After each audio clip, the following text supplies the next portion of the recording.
I was training for an adventure race.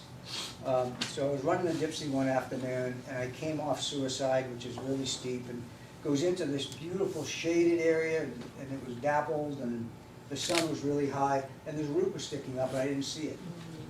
And I caught my toe, but I caught it back here, so there was no recovery time. And I went down on my face really hard.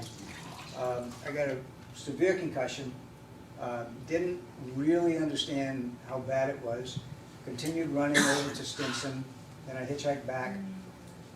And then things got a bit strange, and they kept getting stranger, and I was committed 2 weeks later to this adventure race, which was a 12-hour event with kayaking and mountain biking and running.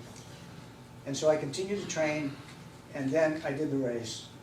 And I made it through the race, but by the next Tuesday, I was in hospital. And nobody could figure out what was going on. It took a year to determine I had Lyme disease. On top of the concussions. Along with the concussion, along with Epstein-Barr, along with CVV, which is a virus that affects the heart. And they finally just said, and I mean, we did just about every possible test we could do. They brought in exotic infection specialists, and they finally just said, we don't know, and they sent me home. And so I went to my friend's, Tirth, and I was at his house for about a month. I was in this dark room. I couldn't handle any light. And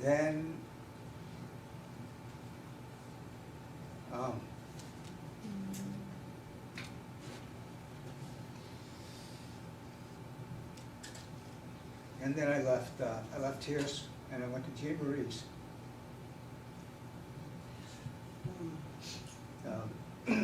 And I was there until the following May, in a room. So this happened in July. My car was parked at my office until May. It was the first day I was able to get out and go pick it up and be on my own.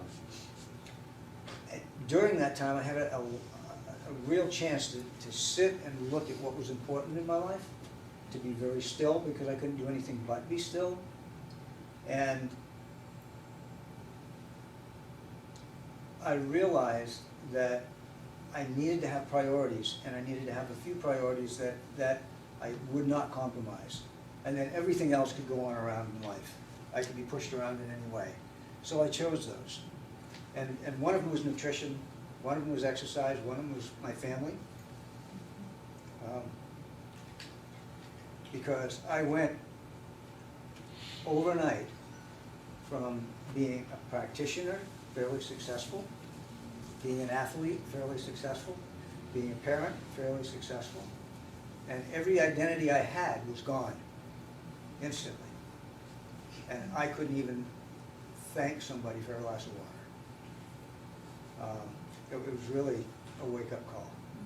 So I just did everything I could. I started doing Sudoku when I could read, when I just continued to work every single day to make myself better in every possible way. You know, we're talking about superfoods here. I had gotten back to a certain level, but mentally, I would find myself driving and not knowing where I was going, and sometimes not knowing where I was. I would find I didn't want to enter in conversations because I was going to lose words, and I wouldn't know what to say, and it was embarrassing. I couldn't, you know, for a long time, couldn't be around anybody for any length of time because it was too much stimulation. So I started back with spirulina, and then one day I was giving John a ride home, and he was telling me about, I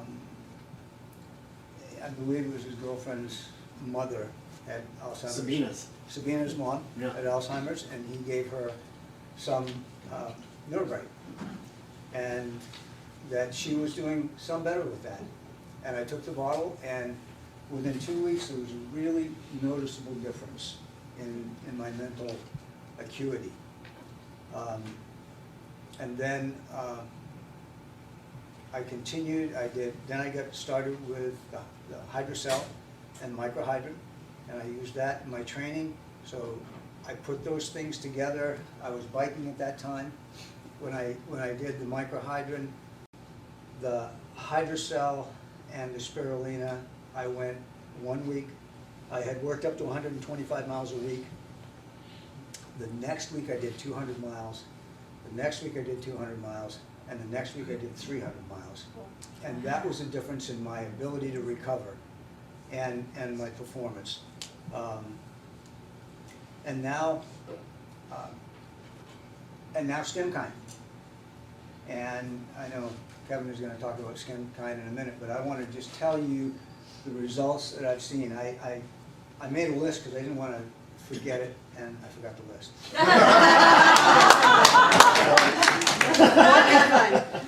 The first thing I noticed was my fingernails. I'm cutting them a couple times a week or more, and they're hard. They were soft, and now they're just. When I'm washing my hair, it feels like I have wood on the end of my fingers. The second thing I noticed was sleep. I lay down, I go to sleep, I wake up 6 o'clock in the morning, and I'm awake, and I'm ready to go.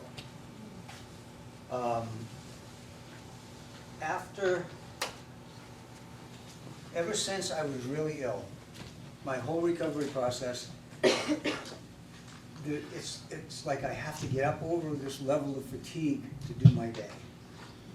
And all of a sudden, that's gone. I feel, it was about a week ago, I just went, God, I feel normal. This is what it's like to feel normal again. You know? And That's normal.